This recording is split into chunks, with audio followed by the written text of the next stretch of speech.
Pagi itu di mansion mewah kawasan Pondok Indah Jakarta, Rama berdiri tegak meski tangannya gemetar hebat. "Kamu bukan anakku lagi. Keluar dari rumah ini sekarang juga," bentak Budi Santoso, ayahnya yang merupakan miliarder properti terkenal, setelah Rama akhirnya mengaku bahwa dia mencintai seorang pria bernama Dimas. Kata-kata itu seperti petir yang menyambar langsung ke dada Rama, membuat napasnya tersengal dan dunia seakan berputar lambat. Ia masih ingat bagaimana ayahnya yang biasanya tenang dan berkuasa itu kini berdiri dengan wajah merah padam, tangan mengepal di samping tubuhnya yang tinggi besar. Ruang tamu yang luas dengan lantai marmer mengkilap dan lukisan mahal di dinding terasa semakin sempit, seolah dinding-dinding itu ikut menekan dada Rama. Tidak ada air mata yang keluar dari mata Rama saat itu, hanya rasa hampa yang dingin merayap dari kaki hingga kepala. Ia mengangguk pelan, berbalik tanpa kata, lalu naik ke kamarnya di lantai 2 untuk mengemasi barang-barang. Hanya 2 tas ransel besar yang muat untuk baju, laptop, dan beberapa dokumen penting. Foto keluarga di meja samping tempat tidur ia biarkan tetap di sana, karena baginya foto itu sudah tidak lagi mewakili rumah. Ibu Rama, Bu Sinta, hanya bisa menangis diam-diam di sudut ruangan, tangannya memegang lengan suaminya seolah memohon tapi suara tidak keluar. Kakak perempuan Rama, Rina, sudah menikah dan tinggal di Singapura, tidak tahu apa yang terjadi hari ini. Saat pintu gerbang besi besar itu tertutup di belakangnya dengan suara berat, Rama berdiri di trotoar panas Jakarta. Matahari pagi menyilaukan, suara klakson mobil dan motor dari jalan raya besar terdengar jauh. Ia tidak punya uang tunai banyak, hanya kartu kredit yang mungkin akan dibekukan ayahnya dalam hitungan jam. Telepon genggamnya bergetar, pesan dari Dimas, "Kamu di mana? Aku khawatir." Rama tidak langsung balas. Ia berjalan kaki menuju halte bus, tas berat di pundaknya terasa seperti beban seluruh masa lalunya. Dulu ia adalah putra tunggal yang dimanja, kuliah di universitas terbaik Singapura, magang di perusahaan ayahnya, masa depan sudah terbentang luas dengan nama besar Santoso. Sekarang semuanya hilang hanya karena satu kalimat jujur, "Ayah, aku gay." Bus Transjakarta yang penuh sesak membawa Rama ke kawasan Manggarai.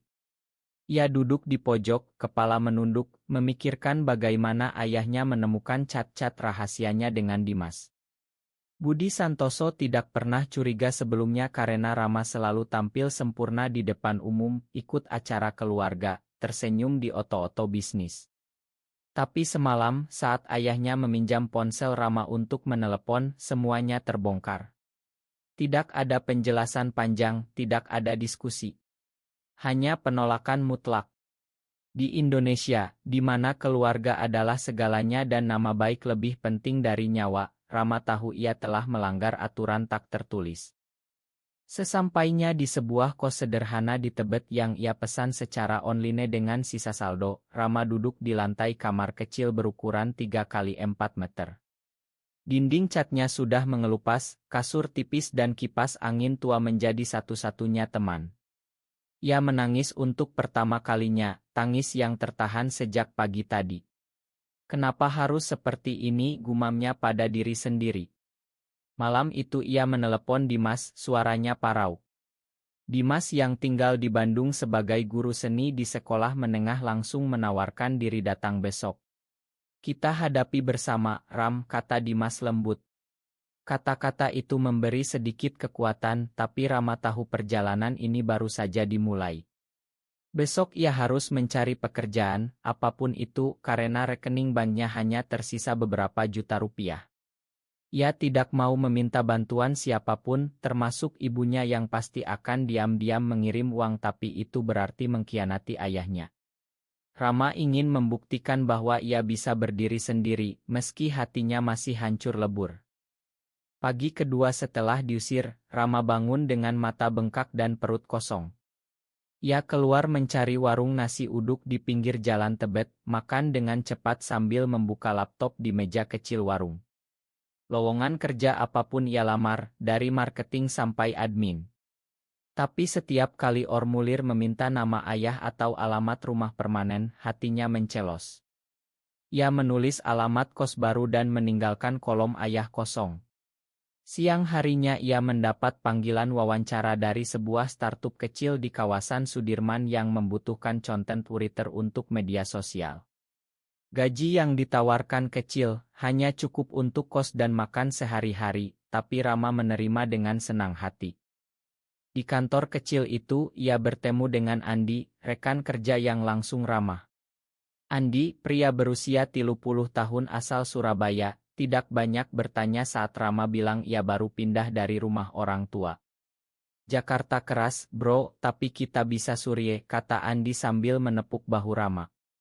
Perlahan Rama mulai terbiasa dengan rutinitas baru, bangun jam 5, naik Transjakarta yang penuh, bekerja sampai malam, pulang dan menelepon Dimas setiap malam.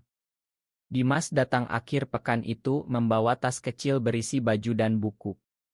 Mereka menghabiskan malam di kos sempit itu, hanya berpelukan dan berbicara panjang tentang mimpi. Dimas bilang ia siap pindah ke Jakarta kalau Rama butuh, tapi Rama menolak.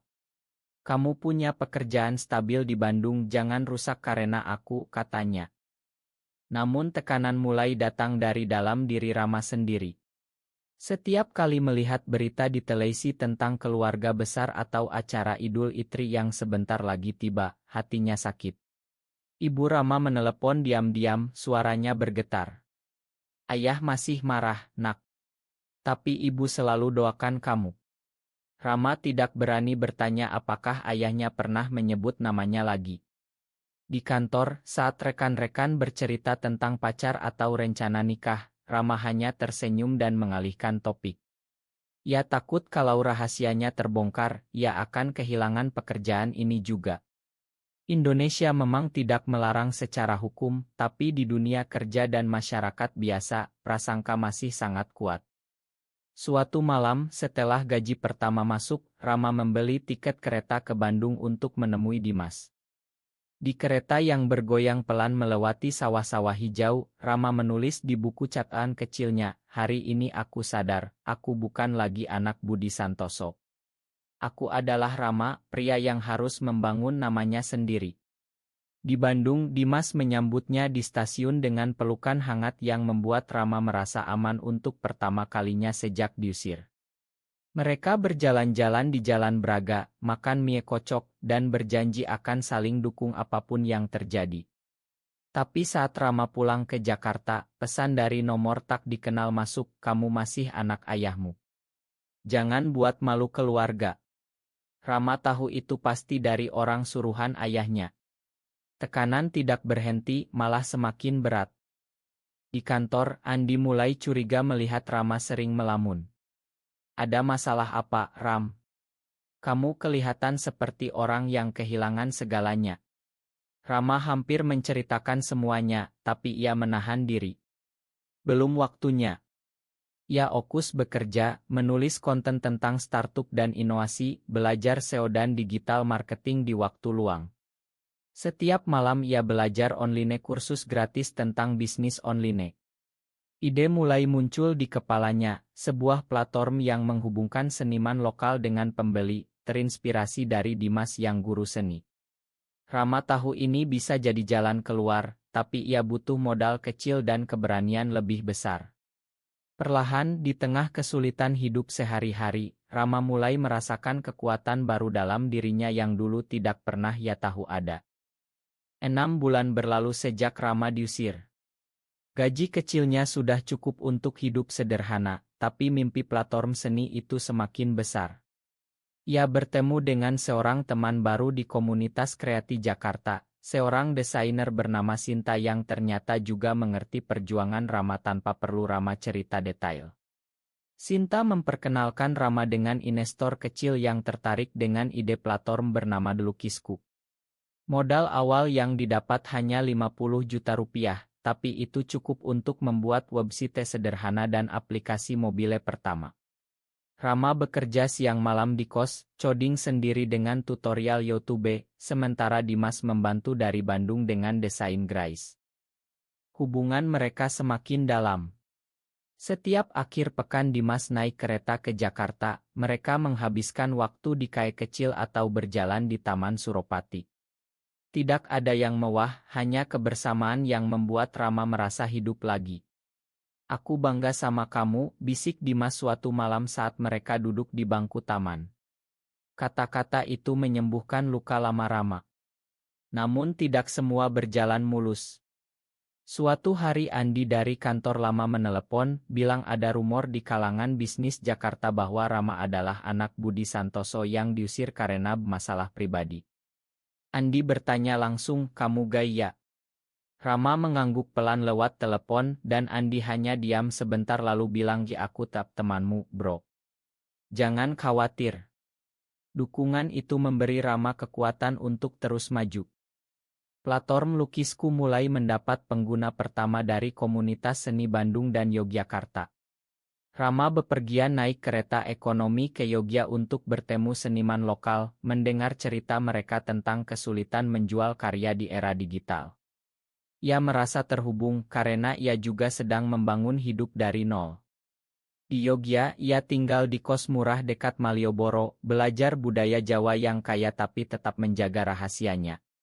Ibu Rama masih menelepon diam-diam setiap 2 minggu, mengirim uang kecil yang Rama terima dengan hati berat. Ayah mulai sakit, nak. Tekanan darah tinggi, kata ibunya suatu kali. Rama tidak tahu harus merasa apa antara marah dan kasihan. Tapi ujian terbesar datang saat seorang investor besar dari Jakarta menghubungi Rama melalui LinkedIn. Pria itu ingin masuk dengan modal besar, tapi meminta Rama datang ke kantornya di Sudirman. Saat pertemuan, investor itu ternyata teman lama ayah Rama. Saya tahu siapa kamu, katanya sambil tersenyum dingin.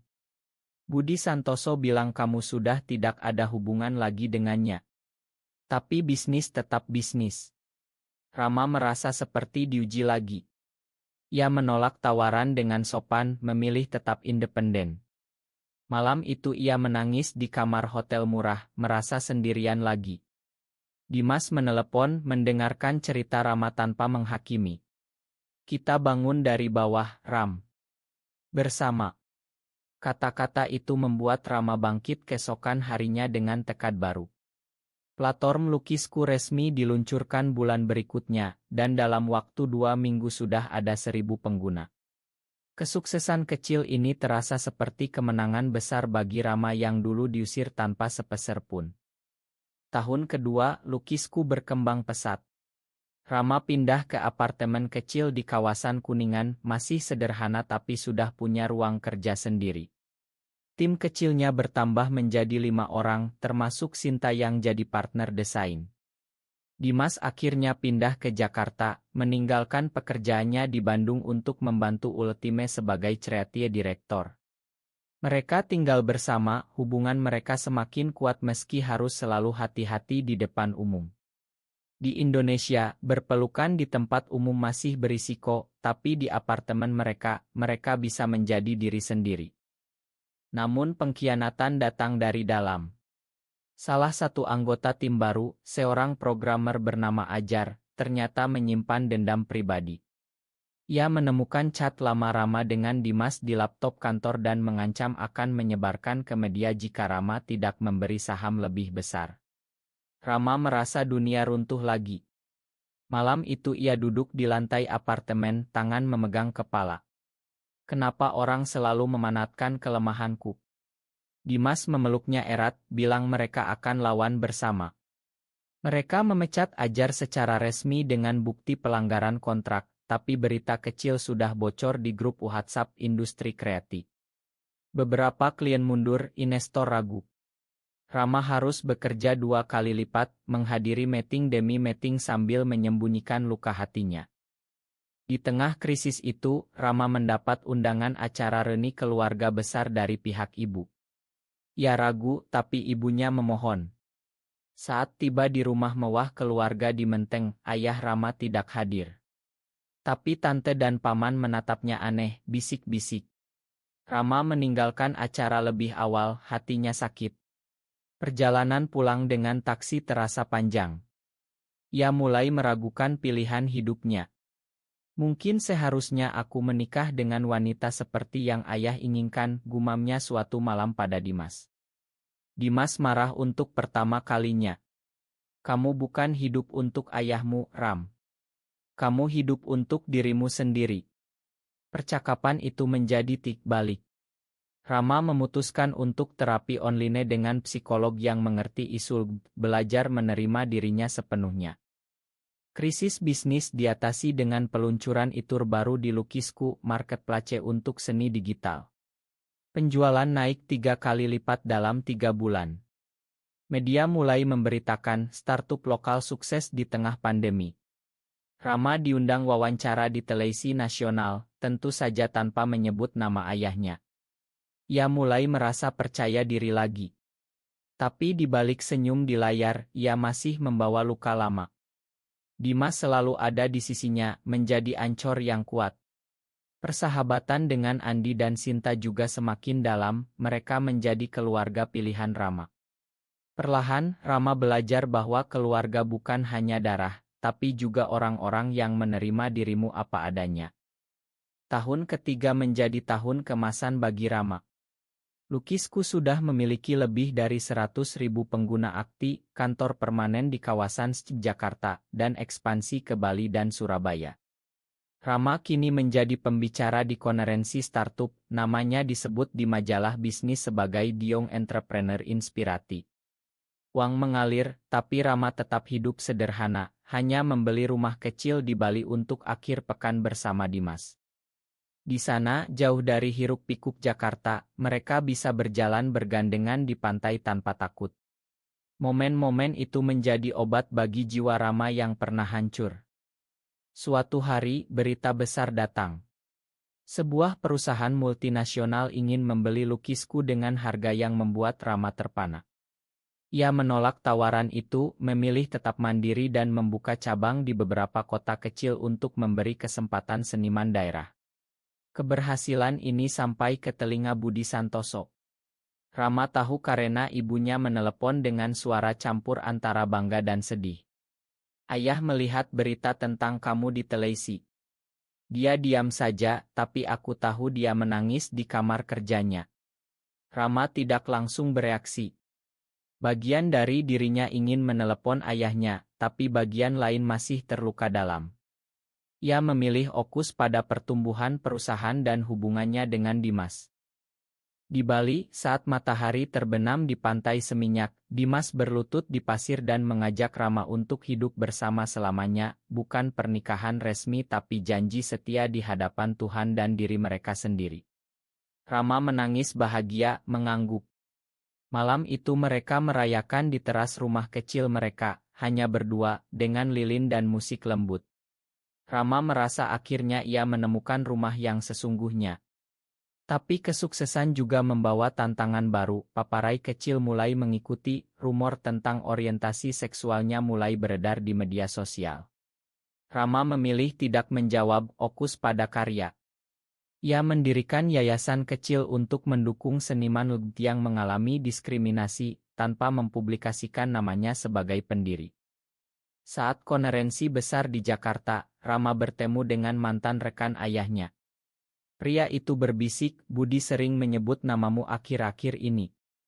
Dia menyesal, Rama. Kata-kata itu menggantung di udara seperti awan gelap. Rama hanya tersenyum tipis dan melanjutkan presentasinya. Di dalam hati, ia tahu perjalanan emosionalnya belum selesai, tapi ia sudah jauh lebih kuat daripada pemuda yang diusir 3 tahun lalu. 4 tahun setelah diusir, Rama berdiri di panggung besar acara penghargaan startup nasional sebagai pemenang kategori Entrepreneur OTR. Lampu sorot menyilaukan, tepuk tangan memenuhi aula. Saat menerima Troy, Rama berterima kasih kepada tim, kepada Dimas yang duduk di baris depan dengan senyum bangga, dan kepada semua orang yang pernah meragukanku. Di belakang panggung, seorang pria tua berjas hitam mendekat pelan. Itu Budi Santoso. Wajahnya lebih kurus, rambutnya memutih, mata yang dulu tajam kini tampak lelah. Rama, suaranya parau.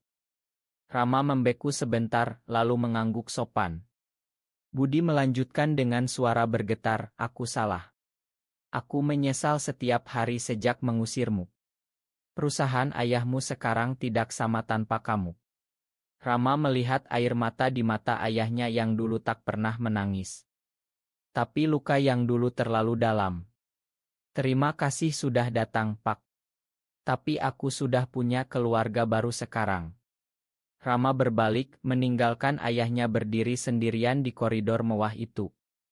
Malam itu, di apartemen, Rama memeluk Dimas erat dan menangis pelan, bukan karena sedih, tapi karena akhirnya ia bisa melepaskan beban yang selama ini dipikul sendirian. Budi Santoso pulang ke mansion besarnya yang kini terasa kosong. Ia duduk di ruang kerja, melihat oto lama Rama kecil, dan menyesal seumur hidup. Ibu Rama hanya bisa memegang bahu suaminya tanpa kata. Sementara itu, Rama dan Dimas melanjutkan hidup mereka di Bali setiap akhir pekan, membangun yayasan, membantu seniman muda, dan saling mencintai dengan tenang. Kesuksesan Rama bukan lagi tentang membalas dendam, tapi tentang membuktikan bahwa cinta sejati dan keberanian bisa mengubah segalanya. Apakah seorang ayah harus kehilangan anaknya dulu baru menyadari bahwa cinta sejati tak peduli gender? Benar atau salah?